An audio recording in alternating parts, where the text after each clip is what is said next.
Class পড়াতে গেলে কিছু টার্ম আছে, সেই টার্মগুলো সম্পর্কে একটু আলোচনা করব। সেটা হচ্ছে, প্রথম টার্মটা হচ্ছে ক্রিস্টাল, যাকে বাংলায় বলা হয় কেলাস। দ্বিতীয় টার্মটা হচ্ছে স্পেস ল্যাটিস, স্পেস ল্যাটিস, যাকে বাংলায় বলা হয় কেলাস জালক। আর একটা আছে ল্যাটিস পয়েন্ট, ল্যাটিস পয়েন্ট, যাকে বাংলায় বলা হয় জালক বিন্দু। তার মধ্যে এই দুটো সংজ্ঞা লিখতে দেয়, স্পেস ল্যাটিস বা ল্যাটিস পয়েন্ট কাকে বলে। হ্যাঁ, কেলাসটা তুমি বই থেকে পড়ে নেবে, কেলাস কাকে বলা হয়, কঠিন কেলাস আকার পদার্থ কাকে বলা, আগেও বলেছি, আর একবার দেখে নেবে। স্পেস ল্যাটিস বা ল্যাটিস পয়েন্ট এটা আমাদের জানা নেই, একটু বলি ভালো করে শোনো। কেন আমি একটা কেলাস অঙ্কন করছি, সলিড SO2 কেলাস অঙ্কন করছি, বা সলিড CO2 কেলাস অঙ্কন করছি, সলিড CO2। সাপোজ আমি ধরলাম যে সলিড CO2 যে কেলাসটা তৈরি করে সেই কেলাসটা ঘনকাকার, ঘনকাকার কেলাস। তাহলে সেই ঘনকাকার কেলাসে কার্বন ডাই অক্সাইড আছে, প্রত্যেকটা কর্নারে ভেবে নাও কার্বন ডাই অক্সাইড আছে, C double bonded O double bonded O। তাহলে এখানেও আছে C double bonded O double bonded O। এরকম করে প্রত্যেকটা কর্নারে ভেবে নাও CO2 অণু আছে, নিচেও আছে।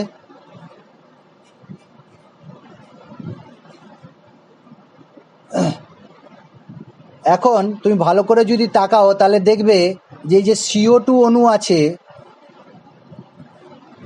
তিনটে অ্যাটম নিয়ে তৈরি। তো এই তিনটে অ্যাটম কিন্তু কর্নারে তো ফিট হবে না, একটা কর্নারে তো একটা অ্যাটমই থাকতে পারে, তিনটে অ্যাটম তো থাকতে পারে না। তোমাকে হয় কার্বনটাকে মাঝে লিখতে হবে, দুটো অক্সিজেন দুদিকে লিখতে হবে যেমন আমি লিখেছি, বা অক্সিজেনকে যদি লেখো কর্নারে, তাহলে কার্বন আর অক্সিজেন কিন্তু কর্নার থেকে বেরিয়ে চলে যাবে। এইভাবে যদি অ্যাটমগুলোকে বা অণুগুলোকে তুমি 3 ডাইমেনশনালি সাজাও, তাহলে কর্নারে যে অ্যাটমগুলো আছে সেই কর্নারের পজিশনটা পাওয়া যাবে না, বা ছবি যদি আঁকো তাহলে সেই ছবি আঁকাতে অসুবিধা হবে। সেই জন্য আমরা কি করি, আমরা সুবিধার জন্য প্রত্যেকটা অণুকে একটা বিন্দু ধরে নিই, গোলাকার একটা বিন্দু ধরে নিই বা একটা পয়েন্ট ধরে নিই। তাহলে CO2 অণুকে আমি কি করলাম, একটা পয়েন্ট ধরে নিলাম।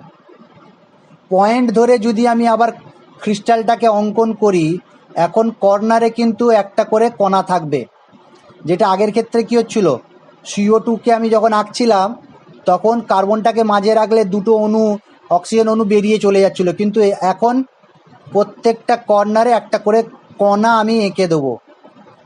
এই যে অ্যাটমগুলো নিচ্ছি বা অণুগুলো নিচ্ছি, যেগুলোকে আমি বিন্দু আকারে ধরছি, এগুলোকে বলা হয় ল্যাটিস পয়েন্ট, কেলাস জালক, কেলাস বিন্দু, জালক বিন্দু। তাহলে তোমাকে যদি কোশ্চেন করা হয় জালক বিন্দু কি, ল্যাটিস, স্পেস ল্যাটিসে অণুগুলোর পরিবর্তে আমরা যে বিন্দুগুলোকে কল্পনা করি সেই বিন্দুগুলো আসলে কি, সেই বিন্দুগুলো হচ্ছে পরমাণু বা অণু।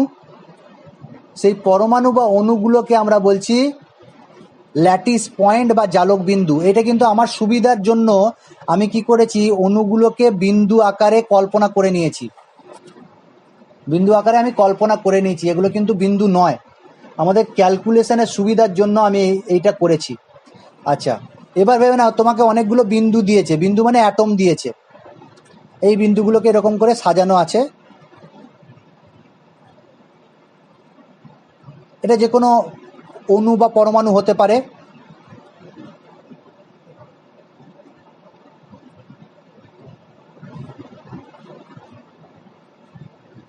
এই যে ল্যাটিস পয়েন্টগুলোকে আমি সাজালাম, এই ল্যাটিস পয়েন্টগুলোকে আমি যদি ত্রিমাত্রিকভাবে যুক্ত করে দিই, 3 ডাইমেনশনালি যদি যুক্ত করে দিই, তাহলে একটা গঠনাকৃতি পাবো। দেখো একটা গঠনাকৃতি পাচ্ছি, এটা যেমন আমি হেক্সাগন পাচ্ছি, অনেক সময় কিউবিকও পেতে পারি। এই জালক বিন্দুগুলোকে আমি যদি নিজের মধ্যে যুক্ত করে দিই, তাহলে যে থ্রি ডাইমেনশনাল কেলাস পাবো তাকে বলা হয় স্পেস ল্যাটিস। একে বলা হয় স্পেস ল্যাটিস বা কেলাস জালক। আচ্ছা, কেলাস জালক আর কেলাসের মধ্যে কি পার্থক্য, ক্রিস্টালের মধ্যে কি পার্থক্য? ক্রিস্টাল যখন আমরা বলবো তখন এখানে অনুপরমাণুগুলোকেই চিন্তা করব, এখানে অনুপরমাণুগুলোকেই চিন্তা করব। কিন্তু স্পেস ল্যাটিসে মনে রাখবে অনুপরমাণুগুলোকে একটা বিন্দুতে পরিণত করে বা ল্যাটিস বিন্দু ভেবে আমি যদি কেলাসটাকে অঙ্কন করি তাকে বলা হয় স্পেস ল্যাটিস, কেলাস জালক। আর যদি অণুগুলোকে কল্পনা করে আমি ক্রিস্টালটাকে ভাবি তাহলে তাকে বলা হয় কেলাস বা ক্রিস্টাল। আর ল্যাটিস পয়েন্ট কাকে বলা হয়? এই যে অণু বা পরমাণুগুলোকে বিন্দু আকারে আমি পরিণত করে নিচ্ছি বা বিন্দু আকারে কল্পনা করছি, এই প্রত্যেকটা পরমাণু বা কণাকে বলা হয় জালক বিন্দু। তাহলে জালক বিন্দু কি আর কেলাস জালক কি, এটা একটু বই থেকে সংজ্ঞাটা পড়বে। আমি তাও আরেকবার রিপিট করে দিচ্ছি। কোনো কেলাসে গঠনকারী কণাগুলো বা অনুপরমাণুগুলোকে বিন্দুগুলোকে সুষমভাবে যদি আমি ত্রিমাত্রিকভাবে বিন্যস্ত করি তাহলে যে কেলাসটা পাবো তাকে বলা হয় কেলাস জালক। বিন্দুগুলোকে যদি আমি থ্রি ডাইমেনশনালি সুষমভাবে সজ্জিত করি, আর এই প্রত্যেকটা বিন্দুগুলোকে বলা হয় ল্যাটিস পয়েন্ট, এইগুলোকে বলা হয় ল্যাটিস পয়েন্ট, এলপি। তাহলে কেলাস জালক কাকে বলা হয়, ল্যাটিস পয়েন্ট কাকে বলা হয়, ক্রিস্টাল কাকে বলা হয়, বুঝতে পেরেছি? একটু বইয়ের হেল্প নেবে, একটু বইয়ের হেল্প নেবে।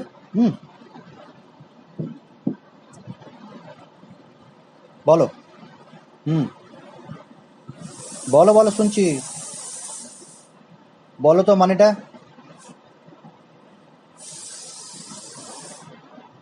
কেলাস জালকে উপস্থিত একটি ল্যাটিস বিন্দু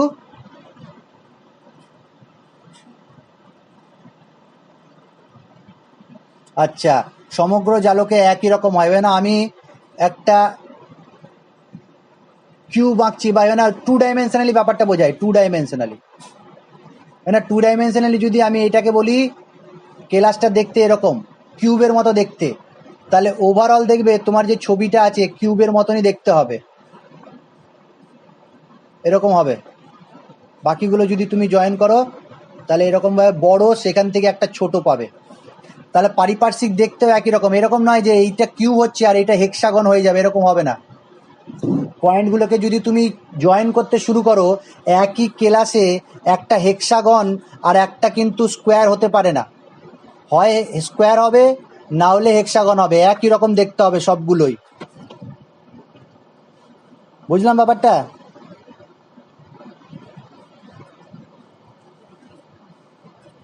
এবার আসছি ইউনিট সেল, বুঝতে পারলে না কি বলছে পয়েন্ট? আমি দেখি বইতে, দাঁড়াও কি বলছে বলো একবার।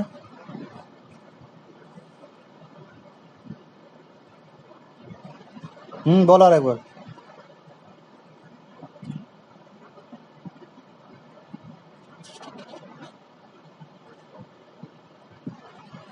কেলাস জালকে উপস্থিত,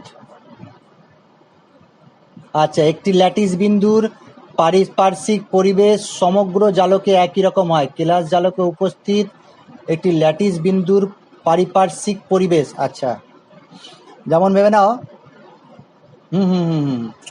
এইটা একটা ল্যাটিস বিন্দু, তো না আমি এইটাকে ল্যাটিস বিন্দু ধরলাম, এইটাকে একটা সাপোজ ধরলাম এটা CO2।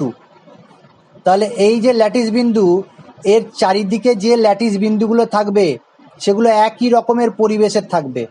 অর্থাৎ এইখানে প্রথম তো মনে রাখো যে CO2 থাকবে সব দিকেই, আর সেই CO2 যে ডিস্টেন্সগুলো আছে সেই ডিস্টেন্সগুলো একই রকম হবে। এই নয় যে এখান থেকে ডিস্টেন্সটা 1 সেন্টিমিটার আর এখান থেকে 10, আর এইখান থেকে আরেকটা এখানে 10 সেন্টিমিটার, এরকম হবে না। হেক্সাগনের যে স্ট্রাকচারটা পাচ্ছ সেই স্ট্রাকচারের যে ল্যাটিস বিন্দুগুলো আছে তার চারিদিকে যে পরিবেশটা আছে সেগুলো একই রকমের হবে। প্রথম তো মনে রাখবে যে একই ধরনের, মানে সবগুলোই CO2 হবে আর সবগুলোর ডিস্টেন্সও একই রকম হবে, ঠিক আছে? এটা বুঝতে পারলাম এবার? তাই পরিবেশ, পরিবেশ মানে কি? এনভায়রনমেন্ট গো। ইংলিশে এনভায়রনমেন্ট, পরিবেশ মানে CO2 অণু আছে, তাহলে CO2-র পরিবেশ থাকবে সব জায়গায়, চারিদিকে CO2 পাবে তুমি। এখানে পরিবেশ বলতে না, তোমার চারিপাশে যে বাড়িগুলো আছে, পুরো পুরো কেলাসটা, এটা তো একটা ছোট্ট জিনিস, পুরো গোটা কেলাসটা এখানে আরো বড় আছে। এই যে ছোট্ট জিনিস, একে বলা ইউনিট সেল, এটা একটু পরেই আসছিলাম আমি। এটাকে বলা ইউনিট সেল। এই ইউনিট সেলগুলো রিপিট হয়ে হয়ে হয়ে হয়ে বড় কেলাস পাওয়া যায়, বুঝেছি? ইউনিট সেলের রেসপেক্টে বুঝে নেবে, দাঁড়াও একটু পরে বুঝে নেবে।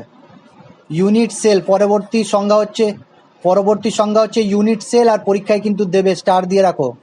ইউনিট সেল বা একক কোষ কাকে বলে? রেকর্ডিংয়ে কিন্তু এই কথাগুলো উঠবে, তখন আবার হাসবে না জানো। আচ্ছা, একক কোষ বা ইউনিট সেল কাকে বলে শুনে নাও। তার আগে এই উদাহরণটা দিয়ে লাভ হবে না, কারণ এখানে অনেকে আইনক্সের সিনেমা দেখতে যাওনি। আর যারা আইনক্সের সিনেমা দেখতে গিয়েছো তারা নিশ্চয়ই দেখেছো যে প্রথম সিনেমাটা স্টার্ট হওয়ার সময় একটা বড়, পৃথিবী থেকে একটা বড় কিউব বেরোয়, চৌকো একটা কিউব বেরোয়, সেই কিউবটা থেকে ভেঙে ছোট ছোট ছোট ছোট অনেকগুলো কিউব বেরোয়। এটা ভিডিও পাঠিয়ে দেবো, সেই ভিডিওটা দেখবে, ঠিক আছে? এই কিউবগুলো বেরোবে, ছোট ছোট কিউব বেরোবে। অর্থাৎ আমি যদি বলি একটা ছোট লুডুর ছক্কা, সেই ছোট লুডুর ছক্কাকে যদি সাজাতে শুরু করো 3 ডাইমেনশনালি, তাহলে আলটিমেট তুমি কি পাবে বলো তো? একটা বড় স্কোয়ার পাবে না বড় কিউবই পাবে? বড় লুডুর ছক্কাই পাবে, বড় বড় কিউবই পাবে। আর যদি একটা ছোট হেক্সাগনকে সাজাতে শুরু করো 3 ডাইমেনশনালি, বড় হেক্সাগন পাবে তো নাকি? বড় হেক্সাগন পাবে। তাহলে ছোট যে ইউনিটটা আছে, যেটাকে 3 ডাইমেনশনালি যদি আমি সাজাই, যে বড় কেলাসটা পাই, এই ছোট কেলাসটাকে বলা হয় ইউনিট সেল। সংজ্ঞাটা শুনে না ইউনিট সেলের, যে ক্ষুদ্রতম মৌলিক প্যাটার্ন বা বিন্যাস, ক্ষুদ্রতম মৌলিক প্যাটার্ন বা বিন্যাস, যেটাকে ত্রিমাত্রিকভাবে সুষমভাবে পর্যায়ক্রমে পুনরাবৃত্তি করলে সমগ্র কেলাস জালকটি পাবে।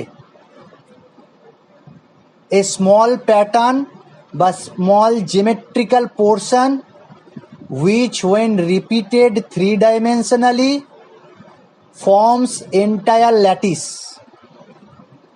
আমি যদি বলি একটা ঘর, সেই ঘরটা তৈরি হয়েছে একটা ইট দিয়ে, তাহলে ইটটা কিন্তু ইউনিট সেল। সেই ইটটাকে যদি আমি 3 ডাইমেনশনালি সাজাই, তাহলে একটা গোটা ঘর পাওয়া যায়। তাহলে ঘরটাকে যদি কেলাস বলি, তাহলে ওই ইটগুলোকে বলবো ইউনিট সেল। তাহলে তোমাদের বডিটা যদি কেলাস হয়, তাহলে ইউনিট সেল কি? তোমাদের বডিটা যদি একটা ক্রিস্টাল হয়, তাহলে তার ইউনিট সেলটা কি?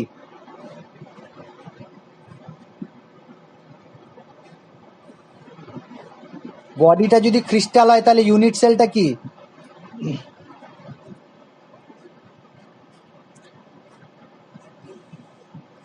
সেল, কোষ। কোষগুলো দিয়েই তৈরি হয়েছে। হ্যাঁ, এবার সব কোষগুলো কিন্তু একই আকৃতির নয়। এখানে মনে রাখবে ইউনিট সেলের আকৃতিটা একই রকম হবে, বডির ক্ষেত্রে একটু ব্যতিক্রম হয়ে যাবে। আর কিন্তু যদি বডি না বলে আমি যদি এরকম একটা ছবি বলি, চিত্র বলি, না একটা স্কোয়ার তৈরি হয়েছে, স্কোয়ার, বড় স্কোয়ার, সেটা ছোট স্কোয়ার দিয়ে তৈরি। একটা বড় হেক্সাগন, সেটা ছোট হেক্সাগন দিয়ে তৈরি। যেমন এই বইতে একটা ছবি দিয়েছে, সেই ছবিটা তোমাকে আমি দেখাচ্ছি।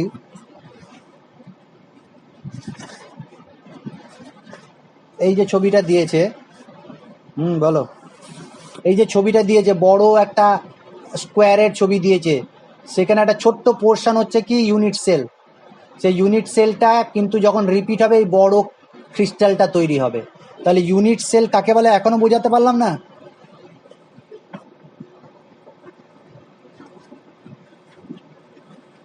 আবার বলবো? আর বলবো না, আর বলবো না, বই দেখো। গলা ব্যথা হয়ে গেল তো। আচ্ছা দেখো, আমি এটা বলছি, ভালো করে এই ছবিটা দেখো।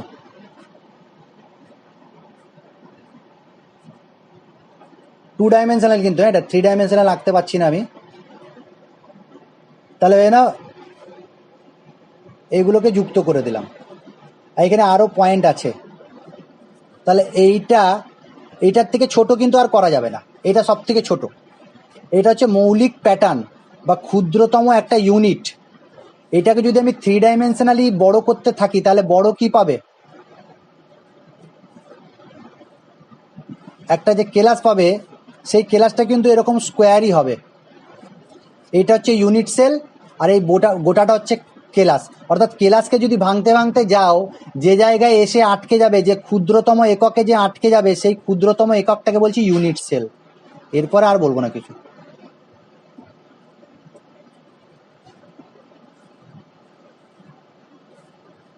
ঠিক আছে তো, না এখনো বলতে হবে? ঠিক আছে, এতক্ষণে বুঝতে পেরেছো তুমি। একটা ইউনিট সেল আমি আঁকলাম, ভেবে নাও। সেই ইউনিট সেলের কিছু প্যারামিটার বলবো। এটা মানে একটা ইউনিট সেল আমি এঁকেছি। এবার এই ইউনিট সেলের পাশে আবার একটা ইউনিট স্কোয়ার আছে, সামনে আছে, ওপরে আছে, পেছনে আছে, সব দিকে আছে আর কি। আমি একটা এঁকেছি, বইতে দেখবে এরকম ছবি আছে, পাশে পাশে ছবিগুলো এঁকে দেওয়া আছে। আচ্ছা, এইটা ভেবে নাও এক্স অ্যাক্সিস, এটা ওয়াই অ্যাক্সিস, আর এটা জেড অ্যাক্সিস। ঠিক আছে, এখন 3টে প্যারামিটার, টোটাল 6টা প্যারামিটার পাওয়া যায়। 3টে অ্যাক্সিস পাওয়া যায়। সেই 3টে অ্যাক্সিসকে বলছি এক্স অক্ষ বরাবর, ওয়াই অক্ষ বরাবর আর জেড অক্ষ বরাবর। এক্স অক্ষ বরাবর যেটা পেয়েছি ভেবে নাও, সেটাকে আমি এখানে কাট করেছি, এটাকে বললাম এ, এই ডিস্টেন্সটাকে বললাম এ। আচ্ছা, ওয়াই অক্ষ বরাবর যেটাকে কাট করেছি সেটাকে বললাম বি, আর জেড অ্যাক্সিস বরাবর যেটাকে কাট করেছি সেটাকে বলছি সি। তাহলে 3টে অ্যাক্সিস পেয়েছি, যাকে বলছি এজ লেন্থ। এজ লেন্থ, কিনারার দৈর্ঘ্য বলতে পারি, এই ঘনকটা বা এই স্কোয়ারের কিনারার দৈর্ঘ্য। এইগুলোকে যদি যোগ করি তাহলে কিরকম দেখতে হবে, না এরকম দেখতে হবে।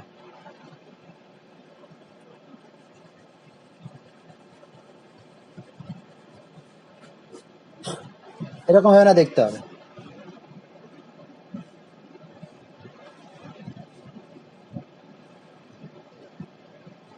যে বিন্দুগুলোতে কাট করছে সেই বিন্দুগুলো এরকম দেখতে হবে না?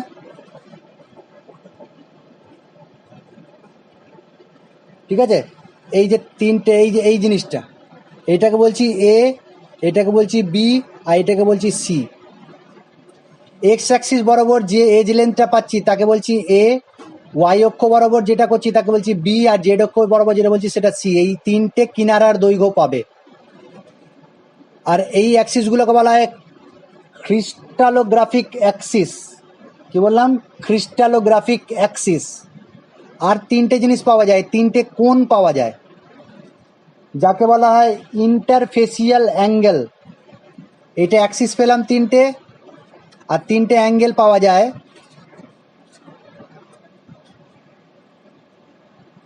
ইন্টারফেসিয়াল অ্যাঙ্গেল যাকে বলছি আমরা, অন্তঃপৃষ্ঠীয় কোণ।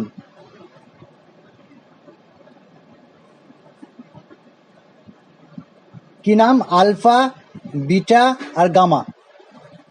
এই আলফা, বিটা, গামা, এই 3টে কোণ কিন্তু কিন্তু ধরে নেওয়া হয়েছে, একদম ফিক্সড ধরে নেওয়া হয়েছে কোন ফেস বরাবর কোন কোনটা। মনে রাখবে এখানে কোণ বলতে ইন্টারফেসিয়াল, তো না এইটা যদি একটা তল হয়, এটা না একটা তল, তাহলে এই যে দুটো তল, এই যে অ্যাঙ্গেলটা, এইখানে অ্যাঙ্গেলটা কথা বলা হচ্ছে। হ্যাঁ, এই যে একটা তল যদি এইটা হয়, তাহলে নিচের একটা তল, এই অ্যাঙ্গেলটার কথা বলা হচ্ছে। কিন্তু দুটো তলের মধ্যে অ্যাঙ্গেল, হ্যাঁ, দুটো রেখার মধ্যে অ্যাঙ্গেল নয়, কিন্তু দুটো তলের মধ্যে অ্যাঙ্গেল।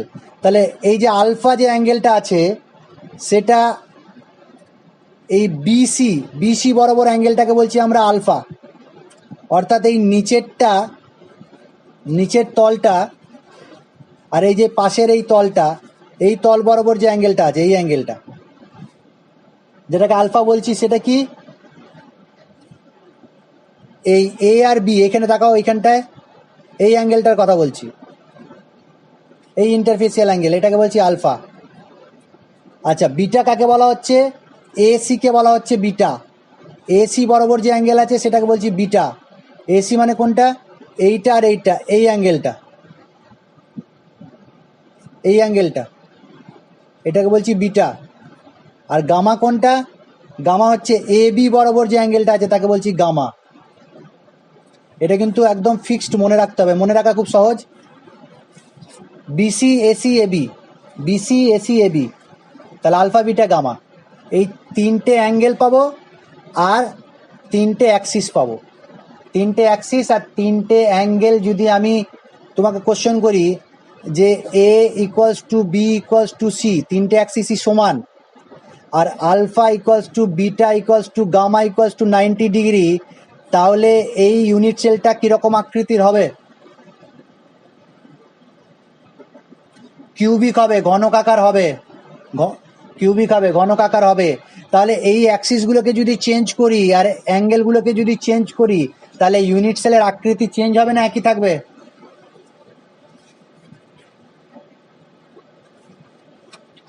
চেঞ্জ হবে। কত রকম হবে একটু পরে আলোচনা করছি। হ্যাঁ, কত রকমের হয়, হ্যাঁ বলো।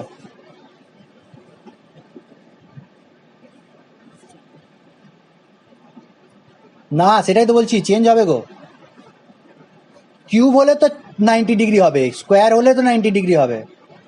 আচ্ছা, আর দু তিনটে জিনিস বলে দিই। পৃষ্ঠ পৃষ্ঠ হ্যাঁ বলো। পৃষ্ঠতল আগে বলে দিয়ে আবার রিপিট করছি। পৃষ্ঠতল, ফেস, একটা ইউনিট সেলে কটা ফেস হতে পারে বলো দেখি, কটা তল হতে পারে? তুমি না যে ঘরটায় আছো সেই ঘরটা যদি স্কোয়ার হয় তাহলে কটা তল দেখতে পাচ্ছ ঘরে? 6টা তল হয়। 6 ফেস, যে কোনো ইউনিট সেলে 6টাই ফেস হবে, 6টার বেশি হবে না বা কম হবে না, ঠিক আছে? আচ্ছা, এজ লেন্থ কত হবে বা এজ কতগুলো হবে? কিনারা কতগুলো হবে? ইডিজি, এজ, কিনারা। চারিদিকে তাকাও, কিনারা কতগুলো হবে? ঠিক করে বলো। 12টা, ভেরি গুড, 12টা। 8টা যে বলেছে মাথায় মারো নিজের, 12টা হবে। তুমি ভালো করে তাকাও, তাহলে বুঝতে পারবে 12টা হচ্ছে কিনা। ওই ধারগুলো দেখো, প্রত্যেকটা তলে 4টে করে কিনারা হচ্ছে, দেখো। তবে কিছু কিছু কিনারা কমন হয়ে যাবে, তা 12টা হবে টোটাল, গুনে নাও। এই দিকে তাকাও, এই দিকে তাকাও, বইতে, খাতায়। এইগুলো হচ্ছে কিনারা, এগুলো হচ্ছে কিনারা। তাহলে এইখানে 4টে হয়ে গেল। 5, 6, 7, 8, 9, 10, 11, 12, ঠিক আছে? আচ্ছা, কর্নার, শীর্ষবিন্দু কটা হবে? 8টা হবে, এটা ঠিক আছে, শীর্ষবিন্দু 8টা হবে।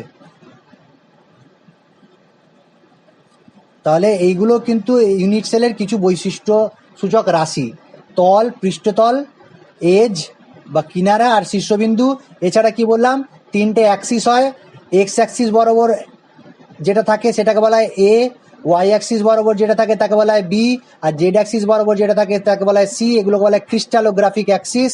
আচ্ছা, এই অ্যাক্সিস বরাবর যে তল আছে সেই তল বরাবর যে কোণগুলো পাই, অ্যাঙ্গেল, তাকে বলা হয় ইন্টারফেসিয়াল অ্যাঙ্গেল। বিসি বরাবর যে অ্যাঙ্গেলটা পাই তাকে বলা হয় বিসি, বরাবর যেটা পাচ্ছি সেটা হচ্ছে আলফা। এসি বরাবর যেটা পাচ্ছি সেটা হচ্ছে বিটা, আর এবি বরাবর যেটা পাচ্ছি সেটা হচ্ছে গামা। এই 3 ধরনের অ্যাঙ্গেল পাওয়া যায়, ইন্টারফেসিয়াল অ্যাঙ্গেল আর ইন্টারফেসিয়াল অ্যাক্সিস যেটা আছে বা ক্রিস্টালোগ্রাফিক অ্যাক্সিস, সেই অ্যাক্সিসগুলোকে যদি আমি চেঞ্জ করি তাহলে ইউনিট সেলের শেপ চেঞ্জ হয়। এবার আসছি classification of unit sell.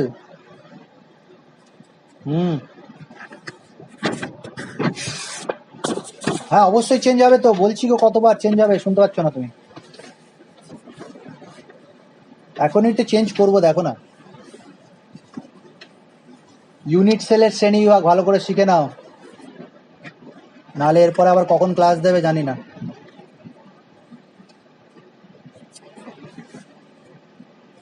Unit সেলের শ্রেণী বিভাগ ভালো করে লেখো, ক্লাসিফিকেশন অফ ইউনিট সেল, বইতে আছে, তাও তোমরা লিখে নাও। 2 রকম ভাবে ভাগ হয়। প্রথম যে ভাগটা করছি, কণার অবস্থানের ওপর ভিত্তি করে, কণার অবস্থানের ওপর ভিত্তি করে।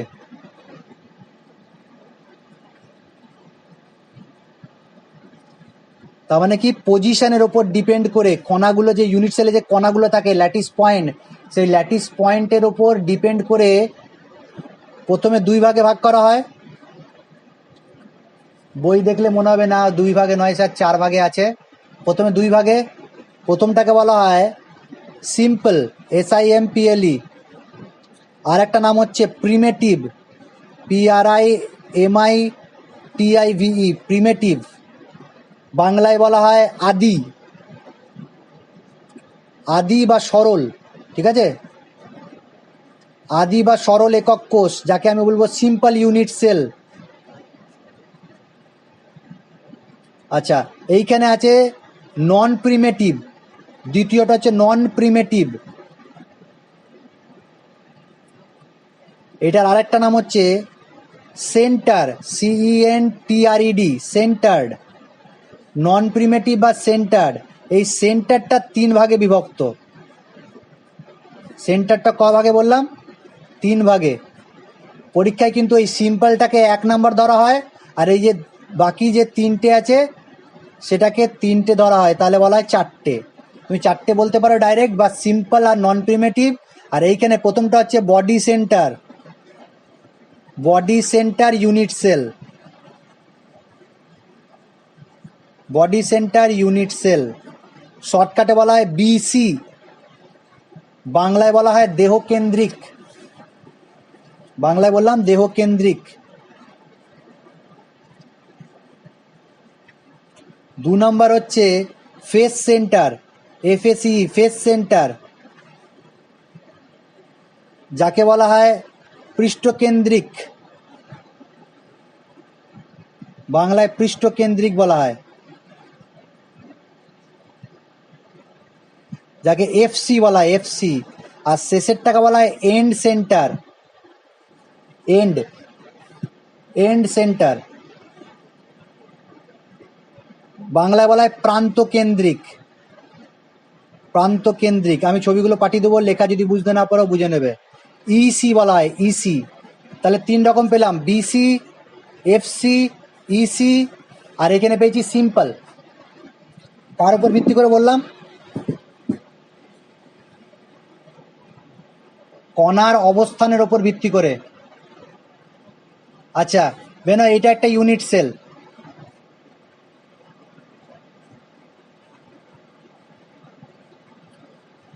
সেই ইউনিট সেলের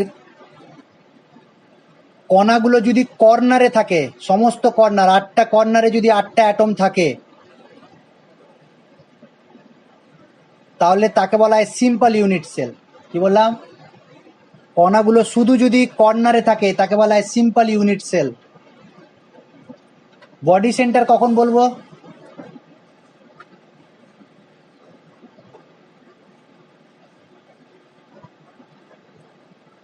যদি কণাগুলো কর্নারে থাকে আর একটা কণা মাঝামাঝি থাকে। মাঝামাঝি থাকে মানে ভালো করে ইমাজিন করো সবাই, কেন তুমি যেখানে বসে আছো বাড়িতে, সেই বাড়ি যদি ঘনকাকার হয় তাহলে 8টা কর্নারে 8টা, আর ঘরের মাঝখানে ফ্যানের নিচে, ফ্যানের নিচে মাঝখানে কিন্তু থাকবে যে অ্যাটমটা কোনো দেওয়ালের সাথে টাচ হয়ে থাকবে না। কি বললাম? ওই অ্যাটমটা কিন্তু কোনো দেওয়ালের সাথে টাচ হয়ে থাকবে না, তাকে কি বলবো? বডি সেন্টার, যেটা বডির মাঝখানে থাকবে।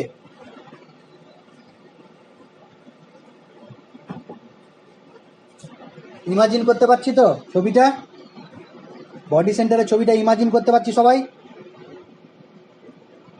কর্নারে থাকবে, এটা কিন্তু কোনো দেওয়ালে নয়, এটা দেওয়ালে নয়, এটা বডির মাঝখানে একদম।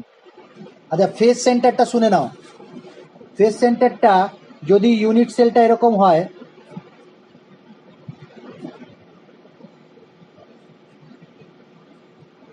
আর 8টা কর্নারে 8টা থাকবে, সেই জন্য মনে রাখবে একে নন প্রিমেটিভ বলা হয়। আর প্রিমেটিভ বা সিম্পল কেন বলা হয়? দেখো, সমস্ত যতগুলো আমি ইউনিট সেল আঁকছি, প্রত্যেকটা ক্ষেত্রে কিন্তু কর্নারে 8টা আছেই।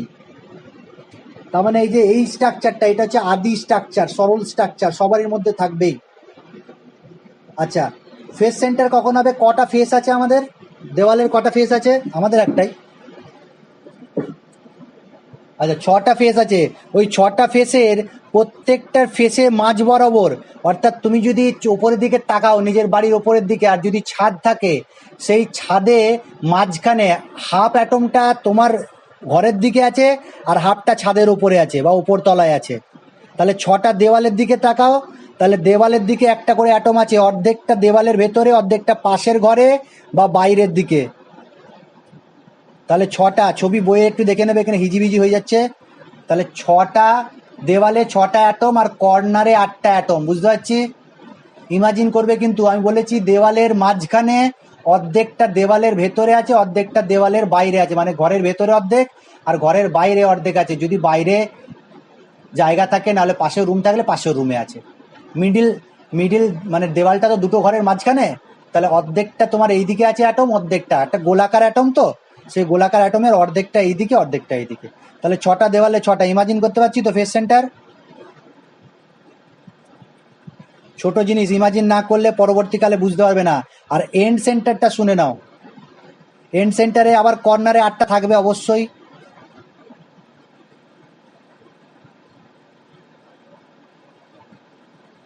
আর দুটো বিপরীত দেওয়ালে থাকবে, যে কোনো দুটো বিপরীত দেওয়ালে হতে পারে, তবে আমি বলছি ছাদের ওপরে, মানে উপরের দিকে আর নিচের দিকে। ওপরের দিকে দেওয়ালে একটা অ্যাটম আছে, নিচের দিকে দেওয়ালে অ্যাটম আছে, তাহলে এটাকে বলবো এন্ড সেন্টার।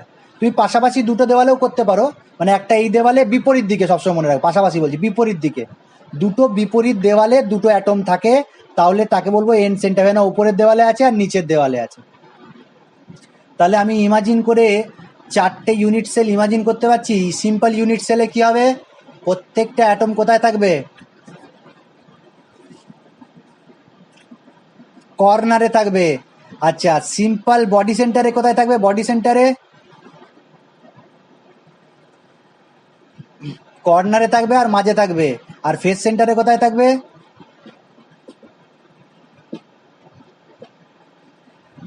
হ্যাঁ, আর 6টা তলের মধ্যে থাকবে। আচ্ছা, তলের ওপরে কিন্তু নয়, তলের মধ্যে বলেছি, তলের অর্ধেকটা ভেতরে অর্ধেকটা বাইরে। এবার বইতে ছবিগুলো দেখে নিতে পারো, হ্যাঁ বইতে ছবিগুলো দেখে নিতে পারো। আর এন্ড সেন্টারে দুটো বিপরীত দেওয়ালে থাকবে। এইটা হয়ে গেল ইউনিট সেলের শ্রেণী বিভাগ। কিসের উপর ভিত্তি করে? কণার অবস্থানের উপর ভিত্তি করে। হুম হুম যে কোনো বিপরীত তলে আঁকতে পারো, তবে উপরের নিচে আঁকলেই ভালো হয়।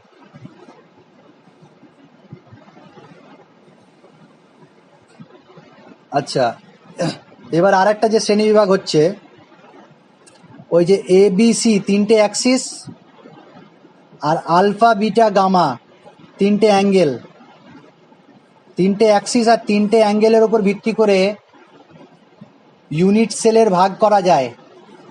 ইউনিট সেলেরও ভাগ করা যায়। এবার আমি তোমাকে যদি জিজ্ঞাসা করি, যেমন প্রথমে জিজ্ঞাসা করলাম a equals to b equals to c, আর alpha equals to beta equals to gamma equals to 90 degree হয়, তাহলে ইউনিট সেলটা কীরকম দেখতে হবে বললে তোমরা?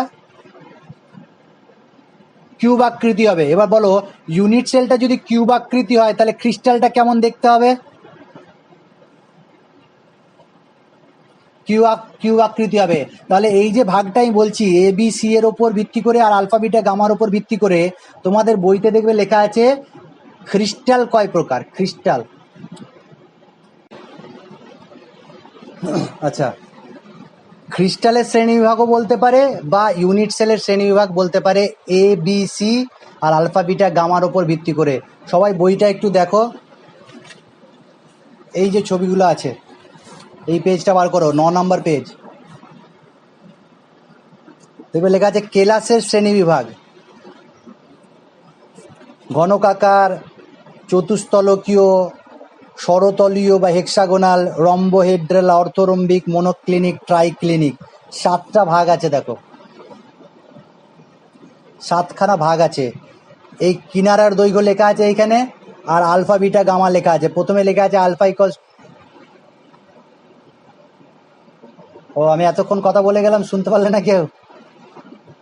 আচ্ছা, কেলাস আকার কেলাসের শ্রেণীবিভাগ লেখা আছে, বা ইউনিট সেলের শ্রেণীবিভাগও বলতে পারি আমি, কার উপর ভিত্তি করে? আলফা বিটা গামা আর ABCDর উপর ভিত্তি করে, অ্যাক্সিস বরাবর, অ্যাক্সিসের উপর ভিত্তি করে আর অ্যাঙ্গেলের উপর ভিত্তি করে।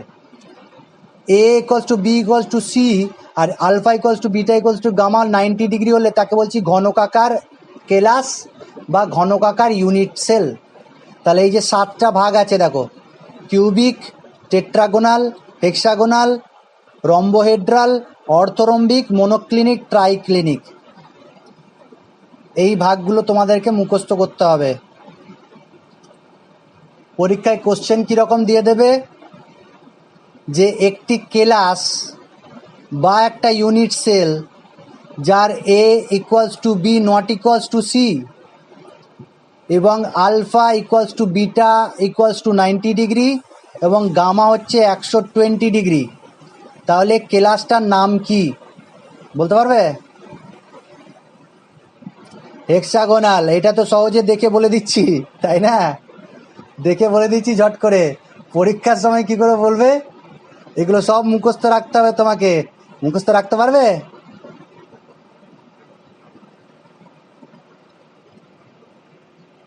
মুখস্থ রাখতে পারবে? শর্টকাট নিয়ম শিখিয়ে দেবো না মুখস্থ রেখে নেবে? একটা পদ্ধতি শিখিয়ে দিচ্ছি, ওই পদ্ধতি দিয়ে মনে রাখবে, ঠিক আছে? সবাই এই লেখো, এই পদ্ধতিটা লিখে নাও। বাঁ দিকে লেখো crystal, name of crystal, name of crystal একটু বড় করে লিখবে। তারপরে লিখবে অ্যাক্সিস,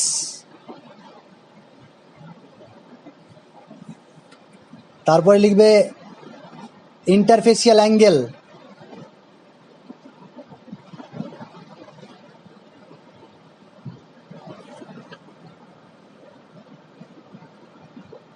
ইন্টারফেসিয়াল অ্যাঙ্গেল। আর উদাহরণটা পরে রাখবে, উদাহরণটা মুখস্থ রেখে নেবে, 2-1টা উদাহরণ মুখস্থ রাখলেই হবে, ঠিক আছে? এক্সাম্পল,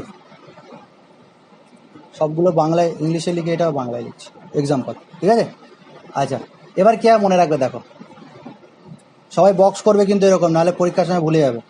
এই ছকটা রেডি করবে। আমি একটা প্যাটার্ন লিখছি, সেই প্যাটার্নে লিখবে CT or HM tree, CT or HM tree, কি বললাম? CT or HM tree, tree করলাম ইচ্ছা করেই, তাহলে CT or HM tree, এটা মনে থাকবে আশা করি সবারই, CT or HM tree। C দিয়ে কিউবিক, বইতে আলাদা থাকলেও আমি যেভাবে করছি সেভাবে করবে। T দিয়ে টেট্রাগোনাল, O দিয়ে অর্থোরম্বিক, আমি ছবি পাঠিয়ে দেবো, অর্থোরম্বিক।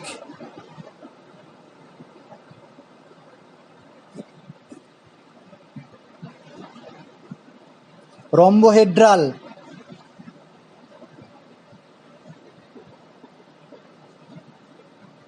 হেক্সাগোনাল, মোনোক্লিনিক, বইয়ের হেল্প না একটু, ট্রাইক্লিনিক। আচ্ছা, একটা টেট্রাগোনালে T লিখেছি আর ট্রাইক্লিনিকে TR লিখে দিয়েছি, তাহলে মনে থাকবে। তাহলে এইটা হয়ে গেল ক্রিস্টালগুলোর নাম। কে মনে রাখবে? CT or HM tree. আচ্ছা, এখানে যে ABCD অ্যাক্সিস আছে, এই প্যাটার্নটা ভালো করে শেখো, অ্যাক্সিসের প্যাটার্নটা শিখে নাও ভালো করে আগে। প্রথমটা হচ্ছে A equals to B equals to C, তারপরেরটা হচ্ছে A equals to B not equals to C, তারপরেরটা হচ্ছে A not equals to B not equals to C। প্যাটার্নটা বুঝতে পারছি? এরপরে কী হবে বলো দেখি? আবার রিপিট হবে, A equals to B equals to C। তারপরেরটা কী হবে? হেক্সাগনে A equals to B not equals to C। মোনোক্লিনিকে কী হবে? A not equals to B not equals to C। আর ট্রাইক্লিনিকটা এটাই রিপিট হবে। ট্রাইক্লিনিকটা সব থেকে সহজ, তিনটেই নট ইকুয়ালস টু, আর এখানে alpha not equals to beta not equals to gamma not equals to 90°। তাহলে এখানে একসাথে করে দিলাম ট্রাইক্লিনিকটা। প্যাটার্নটা বুঝেছি, অ্যাক্সিসের প্যাটার্নটা কি মনে রাখবো, a equals to b equals to c, তারপরে হচ্ছে a equals to b not equals to c, a not equals to b not equals to c, আবার রিপিট হবে, ঠিক আছে। লাস্টেরটা সবগুলো নট ইকুয়ালস টু, এইগুলো নট ইকুয়ালস টু। অ্যাঙ্গেলের প্যাটার্নটা শিখে নাও, অ্যাঙ্গেলওয়ালা কী করে মনে রাখবে অ্যাঙ্গেলগুলো। প্রথম যেটা আছে alpha equals to beta equals to gamma equals to 90°, প্রথম। দ্বিতীয়টাও তাই, alpha equals to beta equals to gamma equals to 90°। তৃতীয়টাও তাই, alpha beta gamma equals to 90°। তাহলে তিনটেই হয়ে গেল 90°। 4 নম্বরটা কি মনে রাখবে, alpha equals to beta equals to gamma not equals to 90°, এটা 4 নম্বর হয়ে গেল, ঠিক আছে। আর এইটা তো হয়েই গেছে আগে থেকে, আর দুটো পড়ে রইল। হেক্সাগনটা কি হয় মনে রাখবে, দেখো হেক্সাগনের ছবি সবাই জানি তো, এরকম দেখতে হয়।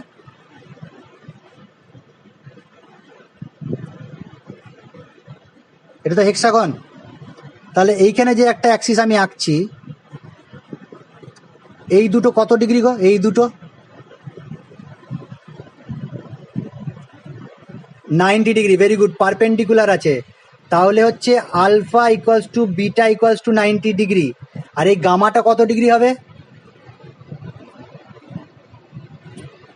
গামা হচ্ছে 120°, মনে থাকবে। তাহলে হেক্সাগনটা কি করে মনে রাখবো, হ্যাঁ 120°, এটা হেক্সাগন মনে রাখার নিয়ম। শুধুমাত্র মনোক্লিনিকটা একটু মুখস্থ রাখতে হবে, বাকি সব হয়ে গেছে। Alpha equals to beta equals to 90°, আর গামা ইকুয়ালস টু 120°, আর এখানে হচ্ছে আলফা ইকুয়ালস টু গামা সমান 90°, আর বিটা নট ইকুয়ালস টু 90°। এই শুধু একটা মুখস্থ রাখতে হবে। তাহলে প্যাটার্নটা শিখে গেলাম, প্রথমে তিনটেই হবে ইকুয়ালস টু 90°, তারপরে নট ইকুয়ালস টু 90°, তারপরে আলফা বিটা হচ্ছে 90°, গামা 120, আর alpha gamma 90°, beta not equals to 90°, আর শেষেরটা সবগুলোই নট ইকুয়ালস টু 90°। তাহলে এই ছবিটাও পাঠিয়ে দেবো আমি। এই প্যাটার্নে যদি মনে রাখো তাহলে মুখস্থ রাখতে পারবে, বা অন্যভাবে তুমি মুখস্থ করতে পারো ইন্টারনেট দেখে।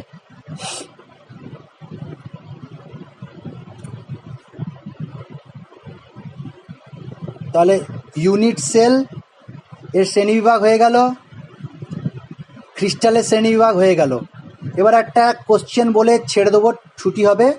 সেটা হচ্ছে, আমি দেখো পজিশনের ওপর ভিত্তি করে কটা ইউনিট সেল পেয়েছি, 4টে টাইপের ইউনিট সেল পেয়েছি, 4টে। সেটা কি ছিল, simple, body centre, face centre, আর এন্ড সেন্টার, এই 4টে। আর ক্রিস্টাল সিস্টেম কতগুলো পেয়েছি,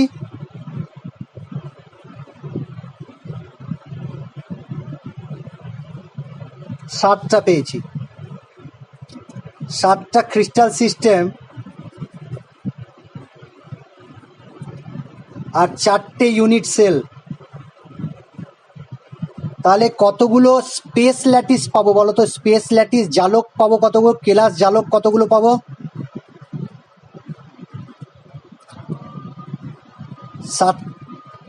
7টা ক্রিস্টাল সিস্টেম আর 4টে ইউনিট সেল, এইগুলোকে নিয়ে আমি যদি জালক সিস্টেম তৈরি করি, ল্যাটিস সিস্টেম তৈরি করি, কতগুলো ল্যাটিস পাবো জানো,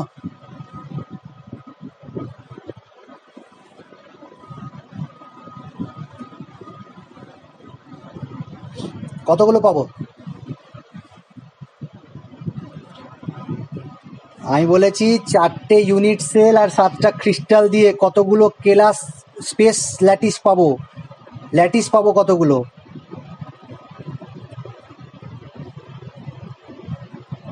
14টা বই দেখে বলে দিয়েছে, এই বই দেখে বলেছে 14টা, যে বলেছে। পড়েছিলে তো, কে পড়েছিলে, আমি সলিড পড়ালাম না, তোমরা পড়লে কেন গো নিজে থেকে। 28টা হওয়ার কথা নয়, 28টা প্রত্যেকটা ক্লাসে যদি 28টা হওয়ার কথা, কিন্তু পাওয়া যায় 14টা। পরীক্ষা করে দেখা গেছে, অর্থাৎ সব ক্লাসগুলোকে নিয়ে পরীক্ষা নিরীক্ষা করে দেখা গেছে 14টা ল্যাটিস পাওয়া যায়।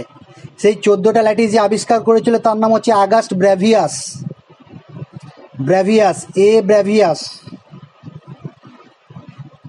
ব্র্যাভিয়াসের এই নাম অনুসারে নাম হয়েছে ব্র্যাভিয়াস ল্যাটিস। তাহলে যদি বলা হয় ব্র্যাভিয়াস ল্যাটিস কি, কোশ্চেন দিল পরীক্ষায় ব্র্যাভিয়াস ল্যাটিস কি, 7 রকমের কেলাস এবং 4 রকমের ইউনিট সেল থেকে যে 14টি কেলাস জালক পাওয়া যায় তাকে বলা হয় ব্র্যাভিয়াস ল্যাটিস। আর কেন 14টা পাওয়া যায় তাহলে বুঝতেই পারছো যে 7টা যে সিস্টেম প্রত্যেকটারই 4টে করে ইউনিট সেল নেই, তার মানে 7টা যে কেলাস, এই 7টা কেলাসের প্রত্যেকটার 4টে করে ইউনিট সেল পাওয়া যাবে না। তাহলে কার কতগুলো পাওয়া যাবে সেগুলো নিয়ে আলোচনা করব নেক্সট দিন। আর সেগুলো নিয়ে টোটাল হচ্ছে কতগুলো, 14টা হচ্ছে, সেটা ছবি দেখিয়ে দিচ্ছি তোমাকে।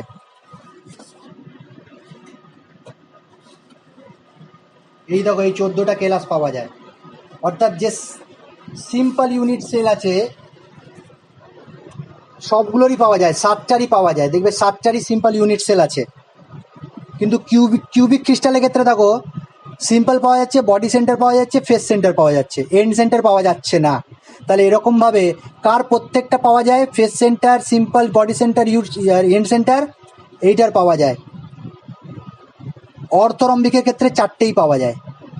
পরীক্ষায় কোশ্চেন দেবে একটি ক্লাসের উদাহরণ দাও যে ক্লাসে 4 ধরনের ইউনিট সেলই পাওয়া যায়।